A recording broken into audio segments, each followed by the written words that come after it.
టీచర్గా రకరకాల పనులు చేస్తూ ఉన్నారు. 10,000కి 12,000కి 15,000 రూపాయలకి. Yes or no?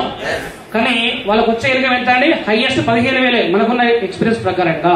కానీ మీరు కనుక ADMS కు రండి, ఫస్ట్ పార్ట్ టైం గా స్టార్ట్ చేయండి, ఫుల్ టైం కాదు. మీ జాబ్ చేస్తున్న ఇక్కడ పార్ట్ టైం స్టార్ట్ చేయండి.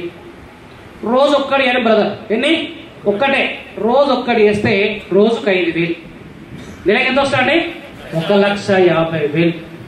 రోజు పార్ట్ టైం గా మీ పని చేస్తూ రోజు ఒక రెఫర్ తీసుకొస్తే ఎవ్రీడే 5,000, నెలకు 1,50,000. ఆలోచన చేయండి.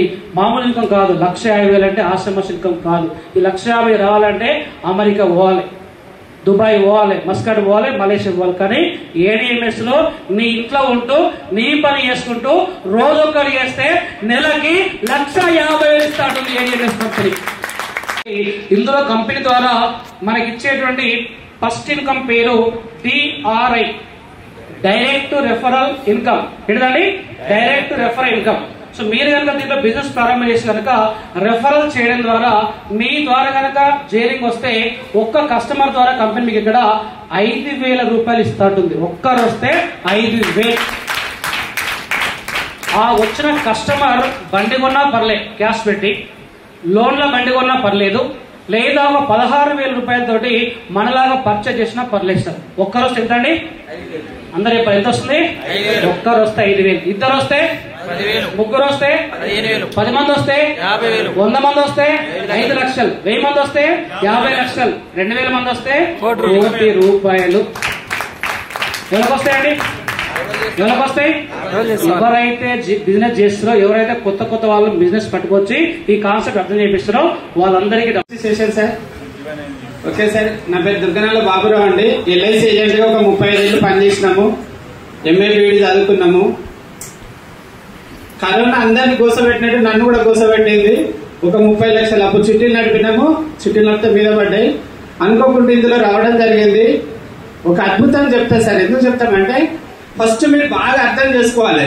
ఫస్ట్ మనం ఎలక్ట్రికల్ బండి కొనియడం వల్ల మనకు లాభమా నష్టమా బాగా క్వశ్చన్ మార్క్ వేసుకోండి. ఇప్పుడు నేను కొనుక్కున్నా, ADMS బండి కొన్న వాళ్ళు ఎంతమంది ఉన్నారు సార్? లాభమా నష్టమా? లాభం. ఫస్ట్ మనం గుర్తుపెట్టుకోవాలి. మనం చేసే పని తెలిస్తే, మన గమ్యం తెలిస్తే ఎంత దూరం పోవాలని మనకు తెలుస్తుంది. అవునా కదా? ఫస్ట్ మనం చేసే పని, ఫస్ట్ నాకు ఏం జరిగింది, 4,000 నుంచి 5,000 రూపాయలు పెట్రోల్ పైసలు మిగిలినాయి. అవునా కదా సార్? ఎవరైనా ఎలక్ట్రికల్ బండ్లు పెట్రోల్ పోసిన ఉన్నారా? లేరా? ఓకే. అంటే ఏం జరిగింది, నాకు ఒక 5,000 రూపాయలు మిగిలినాయి. నేను 1 ఇయర్ అయితే పెట్రోల్ బండి కొనుక్కొని ఎలక్ట్రికల్ బండి కొనుక్కొని నాకు ఒక 50,000 నుంచి 60,000 రూపాయలు నాకు పైసలు మిగిలినాయి. ప్లస్ మనం ఎదుటి వాళ్ళకి ఒక బండి కొనిస్తాను. ఇది బాగా గుర్తుపెట్టుకోండి. మనం చేసేది ఎంత మంచి దేశ సేవ, మనం ఎంత హెల్ప్ చేస్తున్నాము. ఒక 5,000 రూపాయలు వాళ్ళకు కూడా మిగులుతాయా? మిగిలవా సార్? మిగులుతాయి. ఈ 5,000 రూపాయలు కిరాణా సామాన్ వస్తుందా వాళ్ళకు? వస్తుందా రాదా? ఒక 5,000 రూపాయలు వచ్చినాయి అనుకుందాం. ఇలా కిరాణా సామాన్ వస్తుందా? వస్తుందా రాదా? వస్తుంది. అంటే ఏం చేస్తాను, మన వాళ్ళకి ఒక డబ్బు సంపాదించే మిషన్ తీసుకపోయి ఇస్తున్నాం. ఎగ్జాంపుల్ చెప్తా సార్. ఒక AC కొనుక్కున్నాడు, ఆయన డబ్బులు వచ్చినాయి. ఒక AC కొనుక్కో, ఒక 1,000 రూపాయలు కరెంట్ బిల్ పెరుగుతుందా? పెరుగుతుందా? ఒక వాషింగ్ మిషన్ తీసుకున్నాడు, మేడం తిరుగుతుందని చెప్పి ఒక వాషింగ్ మిషన్ తీసుకున్నాడు. ఒక 1,000 రూపాయలు కరెంట్ బిల్ పెరుగుతుందా? పెరుగుతుందా? ఇంకేముండేది? ఒక ఫ్రిడ్జ్ తీసుకున్నాడు అనుకుందాం. ఇట్లా 3 రకాల ఐటమ్ తీసుకుంటే ఒక 1,000 రూపాయలు పెట్రోల్ పైసలు మిగులుతాయి. ఎలక్ట్రికల్ ఛార్జ్ పెరుగుతుంది. అదే పెట్రోల్ బండి కొనుక్కుందామని పోయే వ్యక్తికి, అన్న ఇది బాగుందని చెప్పి మీరు ఏం చేస్తున్నారు అంటే ఒక ఎలక్ట్రికల్ బండి కొనిస్తున్నారు. ఈ 5,000 రూపాయలు అయినా మిగులుతున్నాయి. మిగిలినప్పుడు మిమ్మల్ని తిడతాడా? పొగుడతాడా? తిడతాడా? పొగుడతాడా? 5,000 రూపాయలతో ఏమైందంటే ఈ 3 కరెంట్ బిల్ కట్టుకోవచ్చు, లేదా కిరాణా సామాన్ కొనుక్కోవచ్చు, లేదా పిల్లల ఫీజు కట్టవచ్చు, లేదా నెలకు ఒక 5,000 రూపాయలు బయట చిట్టేసుకోవచ్చు. సంవత్సరం కాగానే ఒక 60,000 రూపాయలు చిట్టి ఇస్తాడు, ఇంకో 20,000 కల్పిస్తాడు. ఇలా బంగారం వస్తుందా? వస్తుందా రాదా? తర్వాత ఇంకోటి మూడోది ఏంటంటే సమాజానికి నష్టం చేస్తున్నామా?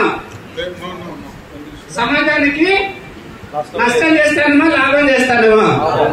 ఎంత లాభం చేస్తానమంటే ఇవాళ ఒక 1000 బండ్లు పోతున్నాయి. సార్ నిన్న ఒక వీడియో పెట్టారు, శ్రీధర్ వేసిపోగానే 2 ADMS బండ్లు కనబడితే వీడియో తీసి పెట్టింది సార్.